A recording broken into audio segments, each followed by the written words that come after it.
શિક્ષણ ફ્રી છે, અહીંયા પણ સરકાર ફ્રી છે, પણ લેવલ છે એક જે હોવું જોઈએ, જે દિલ્હીમાં પણ નથી ને ગુજરાતમાં પણ નથી, રાઈટ? એ લેવલ શું જોઈએ? તો એક ક્વોલિટી શિક્ષણ.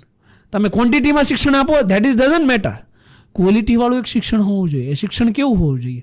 અત્યારે તમે જો આપણે નાના હતા ને ત્યારે એક કન્સેપ્ટ આપણને શીખવાડતા, આ સાચું કહેવાય, આ ખોટું કહેવાય, માની ખોટી કસમ ના ખવાય, પાપ લાગે, સાચું બોલાય, રાઈટ? આ બધા કન્સેપ્ટ ધીમે ધીમે ઓસરતા ગયા. અત્યારે ગમે એ વ્યક્તિ ગમે એ જૂઠી કસમ ખાઈ લે, ખોટા ઉપર ચાલે, અપ્રમાણિકતાથી ચાલે, માત્ર પૈસા. કેમ? નાનપણથી આપણે સંતાનોને શું શીખવીએ છીએ કે પૈસા છે તો બધું છે, રાઈટ? તો એજ્યુકેશન સિસ્ટમની અંદર પાયામાંથી આ વસ્તુ નાખવી જોઈએ કે સત્યતા શું કહેવાય, પ્રામાણિકતા શું કહેવાય, નિષ્ઠા શું કહેવાય.